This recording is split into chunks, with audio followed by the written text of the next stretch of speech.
저는 사실 오늘 본문도 감사의 말씀을 드리고 싶어요. 이 빌레몬서는 특이한 부분입니다. 한 장밖에 안 돼요. 근데 한 장밖에 안 되는데 이 한 장 전체가 어떤 한 사람을 위해서 쓰여진 편지예요. 10대 보니까 이런 말씀 시작했습니다. 갇힌 중에서 낳은 아들 오네시모를 위해서 내게 간구한다. 갇힌 중에, 그러니까 감옥에 갇혔다는 것이죠. 사도 바울이 감옥에 갇혔어요. 감옥에 갇혀있는 그 기간 동안에 낳았다는 얘기는 남자가 어떻게 아이를 낳겠어요? 그러니까 믿음의 아들이라는 뜻이죠. 전도해서, 근데 그냥 전도해서 예수 믿겠다는 거고 뭐 살이 바뀌었다 이런 게 아니라 정말 믿음의 아들이라고 말할 정도로, 또 그 젊은 친구도 바울을 믿음의 아버지라 말할 정도로 정말 깊이 있는 그런 신앙으로 신뢰할 만한 인물로 낳은 아들 오네시모를 위해서 너에게 부탁한다 하는 말을 하고 있습니다. 여러분, 감옥에서 누구에게 자기 믿음 생활한다는 것을 말하는 것도 사실 거북하고 조심스러울 수도 있어요. 거기에 한손 더 떠서 전도까지 했다는 것만 해도 대단한 것처럼 보여요. 근데 어떻게 그 감옥에서 믿음의 아들에 표현할 정도로 그러한 표현이 나올 정도로 가능한가? 이런 일이 가능한가? 바울은 어떻게 이런 일을 할 수 있었을까? 저는 우리들 감옥 그러면 어떤 생각이 나요? 감옥 그러면요, 저는 감옥 가기 전에 감옥을 안 가봤는데 경찰서 가보니까요, 경찰서 가면 사고를 쳐서 가던 증인으로 가던 뭐 부탁하러 가던 가면 경찰들은 다 죄인 취급하더구만. 요즘은 달라진지 모르겠는데 옛날에는요 다 죄인이야. 그러니까 경찰하면 다 준혁이더라. 감옥 가면 어떻게 했어요? 아무리 내가 의로운 일 하다가 감옥 가더라도 가면 죄인 취급받고 모든 게 불편하고요, 모든 게 살벌하게 돌아가죠. 불안, 두려움, 좀 긴박감. 그러면서 여기서 풀려나기 위해서 애쓰는 그러한 일들, 그리고 대화를 하더라도 내가 어떻게 좀 잘 될 수 있을까 하는 것에 대해서 정보 교환, 이런 게 굉장히 긴박하죠. 그런가 하면 또 조금 더 친해지면 억울한 일 당하게 된 원망과 또 내가 억울하다는 주장들과 그리고 이 나라의 어떤 제도의 이런 불합리성, 이런 것에 대해서 불평하면서 시간을 그냥 말 그대로 그냥 수다를 떠는 그것으로 끝내기에 1순위인 것이 아니겠습니까? 그런데 바울은 이렇게 불편하고 억울한 상황에서 감옥까지 가서 어떻게 복음을 전하고 믿음의 아들을 만들었느냐? 그 비결은 뭘까? 여러분, 그 비결은 이 사도 바울이 옥에서 교회들에게 쓴 편지가 4권 있습니다. 우리가 많이 읽는 것 중에서 에베소서, 빌립보서, 그리고 골로새서, 오늘 우리가 읽은 빌레몬서, 4권이 감옥에서 쓴 겁니다. 그래서 옥중서신이라고 합니다. 그런데 이 4권의 편지에서 자기의 억울함이나 불편함을 하소한 거 하나도 없습니다. 바울은 이 4권의 옥중서신에서 감사하라, 감사하다, 이런 표현을 성경에 쓴 글이 13번이 직접적으로 나옵니다.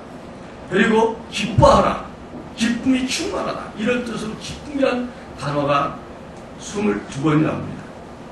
감옥상에서 감사한 마음과 기쁨을 유지했고 이걸 잃지 않았다는 것이죠. 이러한 기쁨과 감사한 마음들이 충만한 바울이 옥에서 잘 견뎠을 뿐만 아니라 정말 오네시모를 전도할 수 있고 그를 믿음의 아들 삼을 수 있는 비결이 거기 있다는 거죠. 이 사도 바울에게는 감사신앙입니다. 감사신앙. 감사신앙. 여러분, 우리는 많은 말 하지만요, 가까운 사람들에게 나에 대해서 물어보세요. 스스로에 대해서. 아니면 친구들끼리 할 때 너 아무개 알지? 그랬을 때 친구들이 한두 마디로 그 사람 표현할 때 있습니다. 고등학교 때 내 친구 있어요. 반창이요. 아무개는 금붕어 그런다. 금붕어. 걔는 술을 금붕어 물 마시더니 먹는다 해갖고 금붕어야. 술을 그렇게 그냥 벌컥벌컥 하니까 금붕어 물 마시 물 먹더니 뭔가 금붕어야. 금붕어 그러면 그 친구하고 그렇게 술을 잘 먹던 거 생각이 안 나요. 어떤 친구 좀 강단을 표현된 좀 그렇지만 그 친구는 개이빨 이런다. 하도 말을 많이 하는데 쓸데없는 말을 많이 하니까 제가 말하는 전이하는 얘기죠. 여러분, 사람들이 다른 사람들에게 한두 마디 표현할 때 나를 어떻게 표현할까요? 아유, 저 거짓말쟁이. 아유, 저 뻐음쟁이. 아유, 저 친구 말을 믿지 마라. 아유, 걔랑 약속했으면 기다리지 마. 그냥 항상 늦어. 아유, 쟤는 도랬자. 도마도 생각하지 마. 우리가 한두 마디로 나에 대한 신용에 대한 것이 평가될 때 있어요. 난 아무리 말을 말해도 다른 사람 나에 대해 한두 마디로 나를 평합니다. 그게 나일 수 있어요. 진실한 나일 수 있어요. 내 속마음이 어떻든 간에 내 삶의 행동은 그밖에 안 된다는 것이죠. 바울은 감사신앙을 갖고 있던 사람입니다. 말로만이 아니라 그 감사하는 그 신앙이 자신에서는 기적들을 이루어가고 있었다는 것이죠.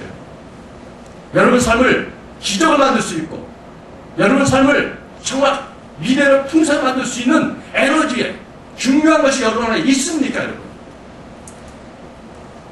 뭔가 되는 사람은 어떤 사람이 된다 그러잖아요.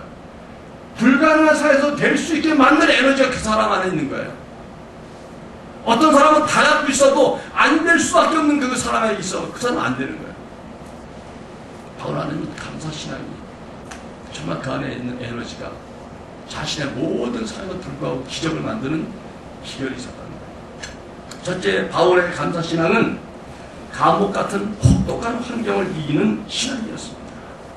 그래서 감옥에서 자기의 신상탈하지 않고 그리스도 형제들에게 신앙을 권면하는 편지를 쓰는 기회로 삼은 거예요. 바쁘게 돌아다닐 때 글을 못 썼는데 감옥에 있으니까 거기서 글을 씁니다.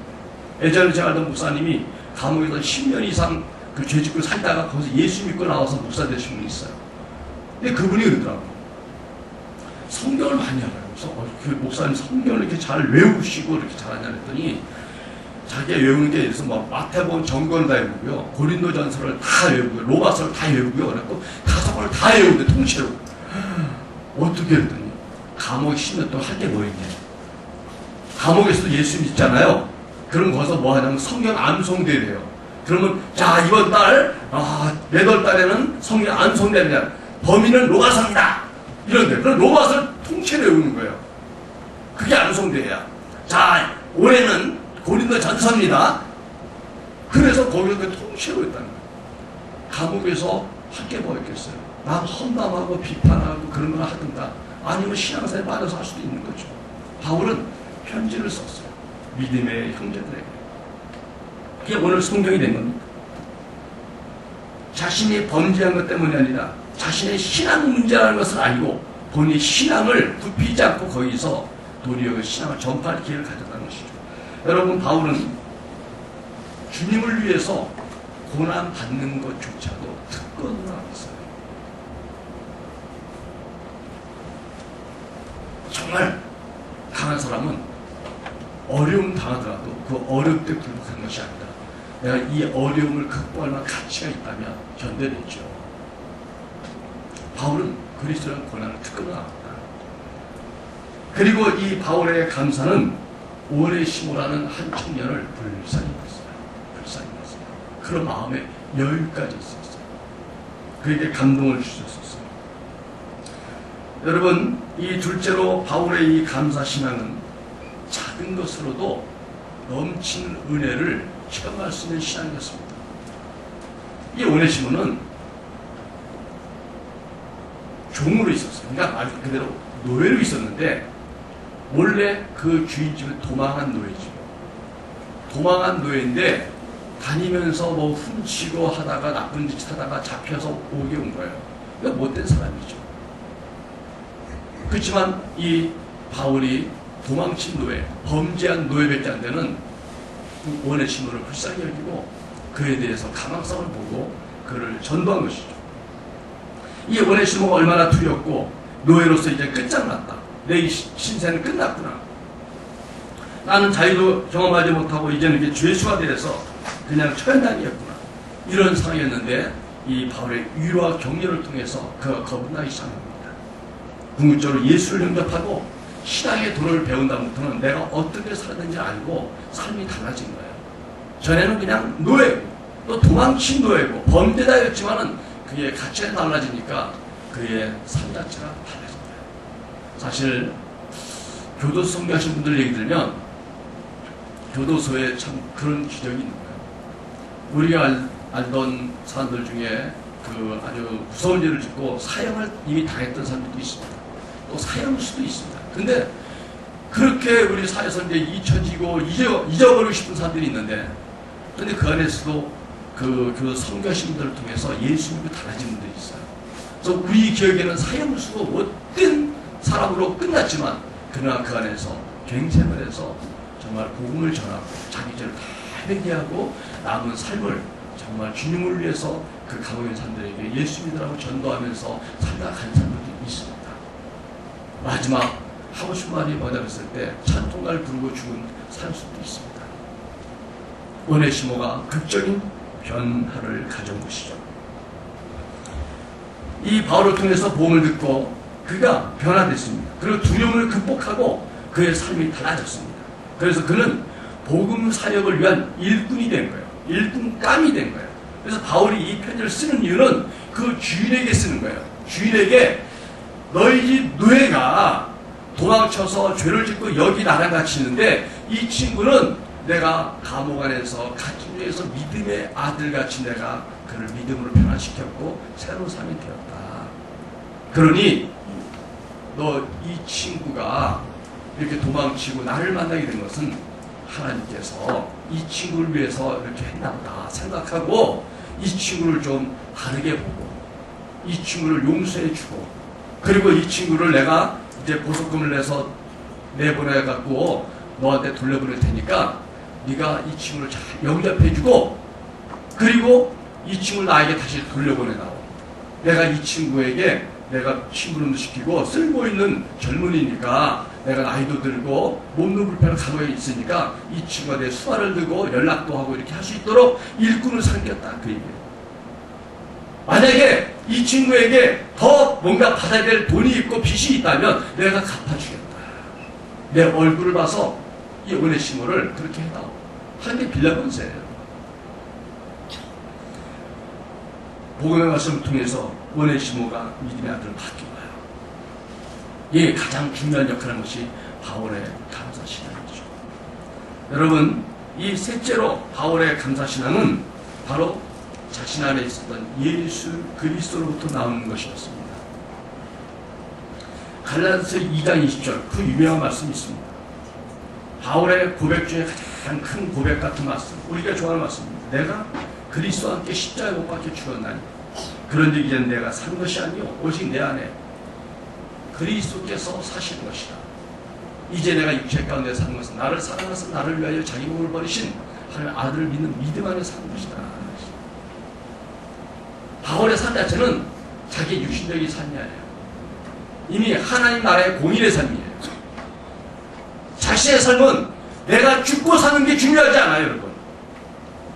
나를 통해 하나님의 말씀과 하나님의 나라가 받은 삶으로 이루어지기가 중요한 거예요. 만약에 여러분, 옛날에도 많이 그랬지만 지금도 마찬가지일 수 있죠.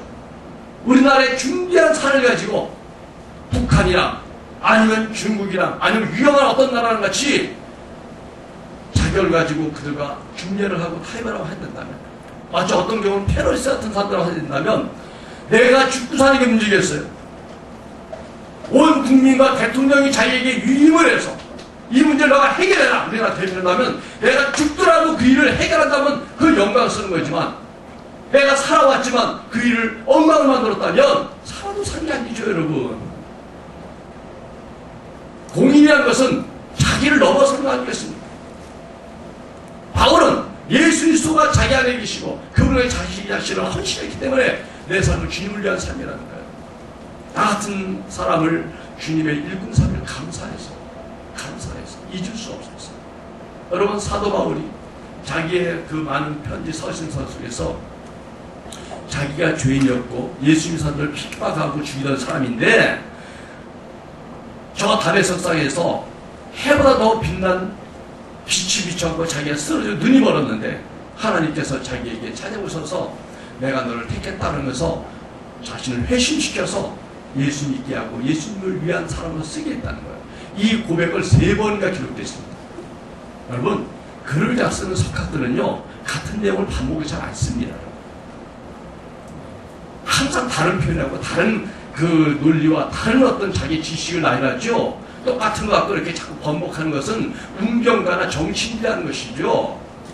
교육자가 하는 것이죠. 사상가 그런 거 안 합니다. 근데 이걸 3번에 썼다는 건 뭐예요? 사도 바울이 이거 잊을 수 없는 사건이에요. 어디 가서 내 부끄러운 죄를 고백하면서도 내가 나 된 것은 하나님의 은혜다. 하나님의 은혜다. 이걸 잊지 않고 있었다는 거예요. 이걸 잊지 않는 이상 그에게 감사 떠나지 않는다. 우리는 너무나 많은 걸 잊어버리잖아요. 내가 볼 때 많은 은혜를 받고 살았는데 어려운 다음에 뭐라 한다니까? 하나님 나한테 왜 그러시냐? 아니 어떻게 더 잡아가고 우리는 자꾸 잊어버려요. 바울은 신앙의 초심을 잃지 않은 사람이었어요. 오로지 그의 마음에는 그리스도에 대한 사랑과 감사가 있었어요. 그의 변화된 인격은 다른 사람을 변화를 할 수 있게끔 하는 원동력이 되었습니다. 변화된 사람만이 변화시킬 수 있어요. 치유된 사람만이 남을 치유할 수 있어요. 온전한 사람만이 온전한 사람을 만들 수 있어요. 훌륭한 부모만이 훌륭한 자식을 만들 수 있어요. 자신 안에 예수님의 기쁨을 감사로 가득 찬 사람 바울이었습니다. 그 기쁨을 주변 사람들에게 자신도 모르게 나누고 있었던 것이죠.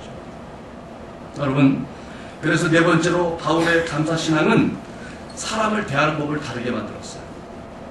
여러분, 이게 굉장히 중요한 거라고 생각이 됩니다. 예수를 믿고 그분에 대한 감사가 충만한 자에게는 세상을 대하고 사람을 대하는 게 달라요. 이전과 달라요. 이제는 내가 이용해 먹을 사람인가? 나한테 유익한 사람인가? 나한테 손해를 끼칠 사람인가? 내가 멀리를 냈었는가? 자기 이익만을 가지고 사람을 판단합니다. 여러분, 죄송하지만 이 시간 잠깐 생각해 보세요. 여러분이 지금 치려고 하는 사람이 내 이익을 위해서 그렇습니까? 내가 섬기기 위해서 그렇습니까? 대개 사람들은 본능적으로 자기한테 안전하고 유익된 사람만을 추구하고 나한테 나중에 내가 좀 한몫 볼 사람, 아쉬울 때 찾아갈 사람, 이런 사람 가까이 합니다. 말도 다르고 대하는 게 달라요. 선물을 하더라도 좀 더 큰 거예요. 왜? 나중에 도움을 받아야 되니까. 근데 이 바울은 그리스도에 감사했습니까? 높은 사람, 자기를 감옥에서 빼낼 사람에 관심 갖는 게 아니라 노예, 아니 노예는 감옥에서 노예예요. 하작도 없이 여기도 아무렇지도 않은 세상이었어요. 그런데 그 노예를 불쌍해요. 그를 감동시켰다는 거죠. 그걸 믿음의 아들까지 키웠다는 거예요. 그 친구가 처음부터 끝까지 무조건 잘해서 성장했을까? 아니요. 이놈이 중간에 삐딱해지고요. 변질되기도 하고요. 딱 갑자기 대들기도 하고요. 믿다가 안 믿는다고 갑자기 변질하기도 하고요. 얼마나 여러분 우리 자식 키워봤죠? 자식이 부모 말 들으면 그러고 끝까지 합니까? 3살까지는 그런 것 같아요. 요즘 4살도 못 믿어. 4살도 되면 뭐라면 그냥 톤 크치고 자기가 막 한다고. 싫어! 내가 할까? 물론 이제 발달 과정에서 이제 그렇게 이제 독립할 때니까 그러기도 하지만, 아니 뭐 중학교, 고등학교 다니는 손자들에게 용돈 많이 준다고 애들이 그렇게 할아버지 할머니 존경합니까?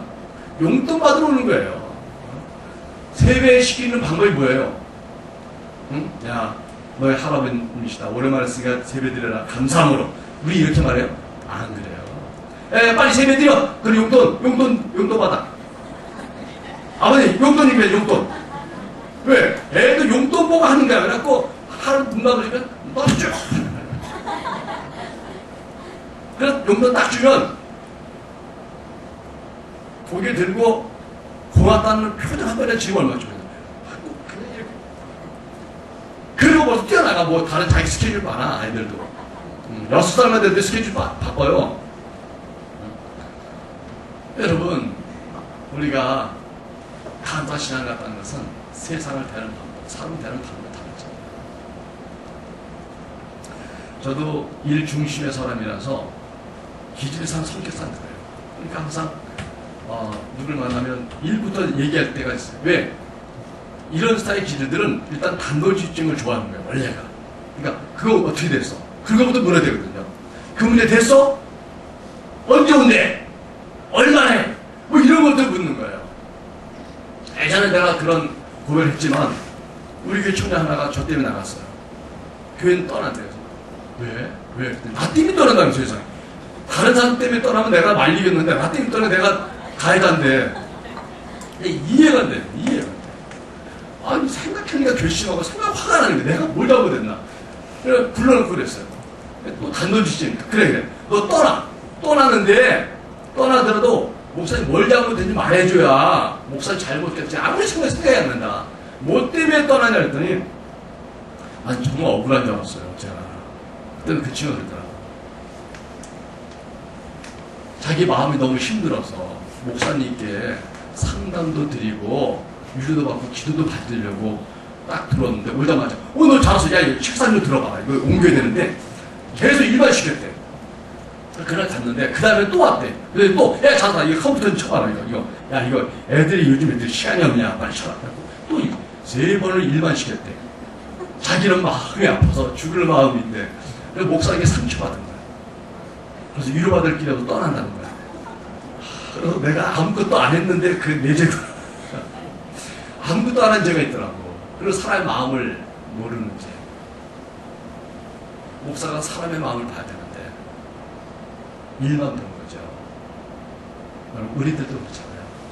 자식이 잘 되기를 원하지만 잘 되라고 공부만 바라보고 내가 원하는 방향 나기를 바라지.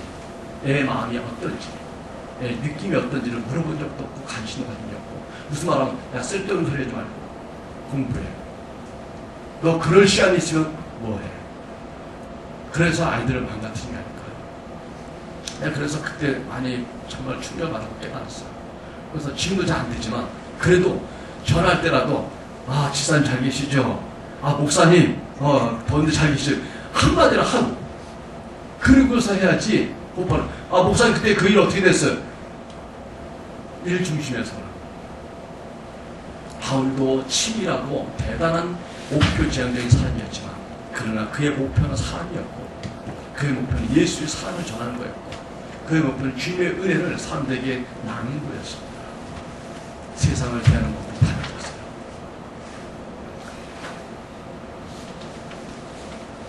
여러분, 훌륭한 사람들에게서 느끼는 감동들이 있습니다. 근데 그 감동들 2가지 유형이 있다고 생각합니다. 첫째는 이분은 정말 대단하신 분이구나. 우러러 보이는 분이구나. 이런 게 있고 또 한 분은 이분을 만나보니까 내가 소중한 사람이었구나. 내가 소중한 존재였구나. 나의 존재를 느끼게 해준 사람이 있어요. 고 강용호 박사라는 분을 소개하고 싶습니다. 이분은 전 외국 공무원이었고 또 대학 교수 출신입니다. 피츠버그 대학원 철학 박사를 땄고 2010년도에 국민 훈장 무궁화상을 받았습니다. 2008년도에는 국제 로터리 인권상을 받았습니다. 2001년부터 2012년까지 미국 백악관 국가 장애위원회 정책 차관보였습니다.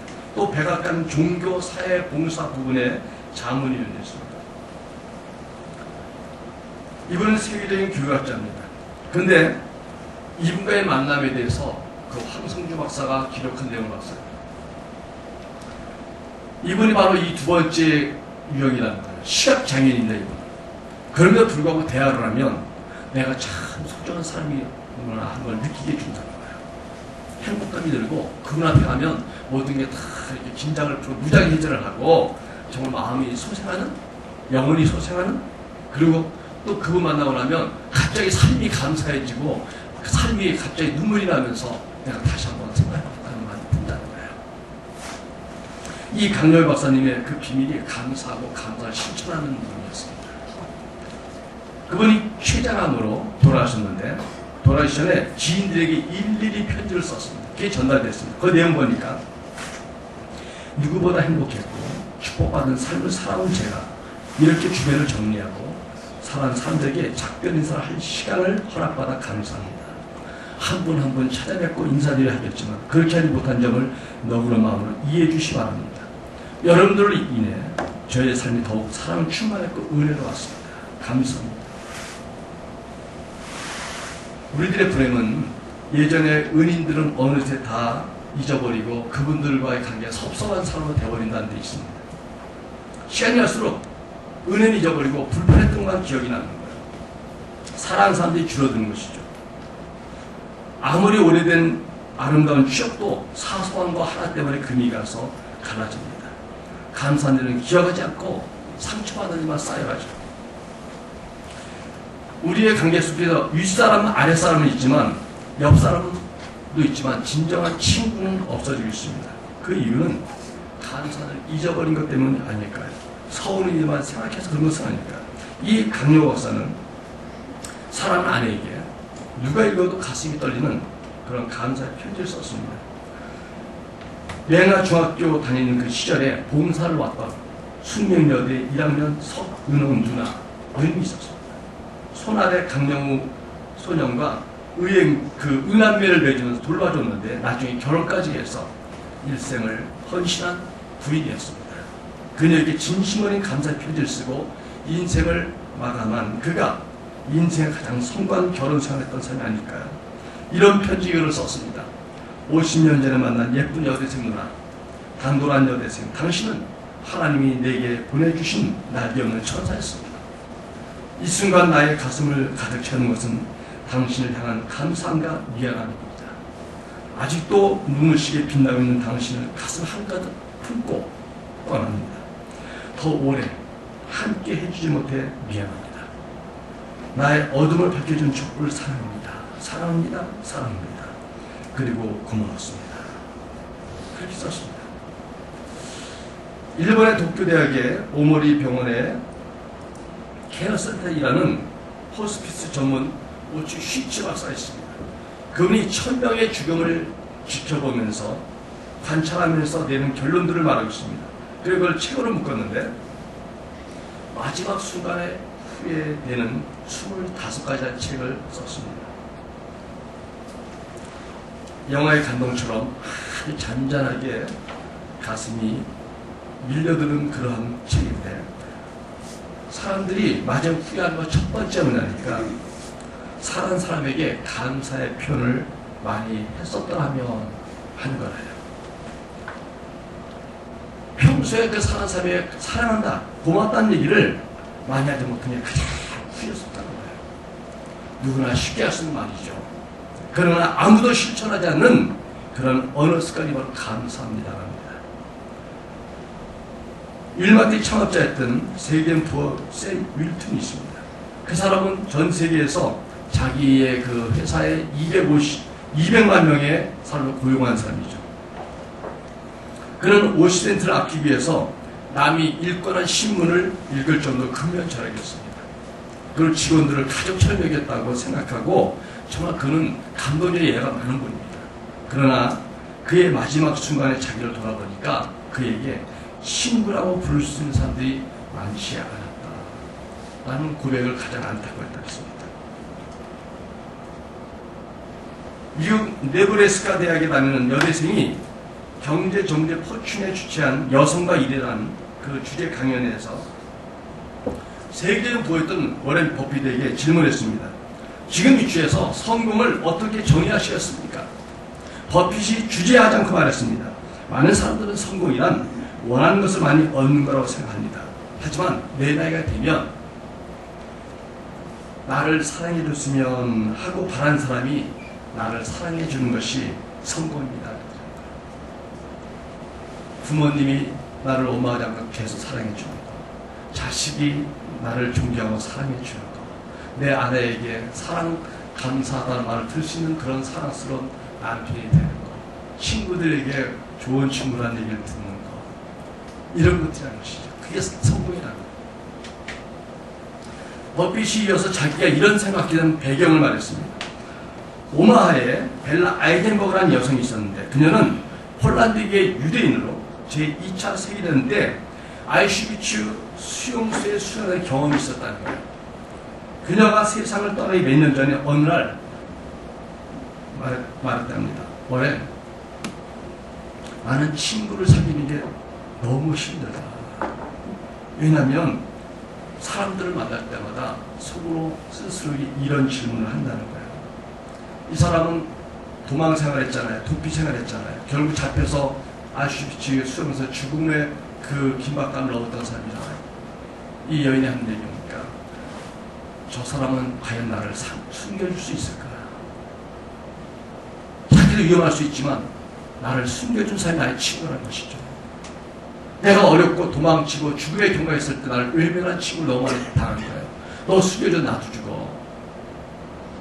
그래서 그 습관이 남아갖고 저 사람이 나에게 친절하게 할 때 저 사람 내가 도망칠 때 나를 숨겨줄 사람인가, 나를 안정해 줄 사람인가, 믿을 만한 사람이 이거를 가지고 자기를 판단한다는 거예요. 여러분, 나폴레옹이 생애 마지막을 세인트 헬레나 섬에서 모든 관계의 끈을 끊어진 채 쓸쓸히 맞으면서 떠났습니다. 그야만 유명한 말이 뭐예요? 오늘 나의 불행은 언젠가 잘못 보낸 시간의 보복이다. 그런 말을 했습니다. 여러분, 우리들도 생애 마지막 순간에 사는 사람들에게 사랑의 표현을 많이 했더라면 하는 후회가 없길 바랍니다. 샘 윌튼처럼 진정한 친구가 정말 몇 명이나 있다면 성공한 인생일 것입니다. 워린 베퍼스마처럼 나를 정말 있는 그대로 사랑해주는 사람, 아이덴버그 마처럼 위급할 때 나를 숨겨줄 수 있는 친구, 이런 친구가 있다면 성공한 사람입니다. 더욱이 모든 지인들이 나를 감사의 대상으로 여겨준다면 얼마나 큰 행복이 빛나는 성공일까. 성도 여러분, 내가 주님께 받은 감사의 기쁨이 남아 있습니다. 그 감사로 내 주변에 있는 누군가, 특히 오네시모 같은 사람을 잘 지켜봐주고 사랑해주고 그에게 나눠줄 수 있는 감사의 에너지가 있습니다. 이번 8월에서 10월까지 정말 가을까지 한번 감사 섬김을 한번 실천해 보시고 연말까지 행복한 간증들이 좀 많이 나올 수 있는 저희 교회 되면 좋겠습니다. 그래서 제가 여러분 귀찮게 하고 자꾸 섬겼는가 친절하면서 자꾸 나중에는 이제 마이크도 내려가서 장로님 하면서 집사님 다 할 때 그때 불평하지 마시고 간증할 수 있는 그런 것들이 여러분 사람이 받기를 주님을 축원합니다. 저는 기도하겠습니다.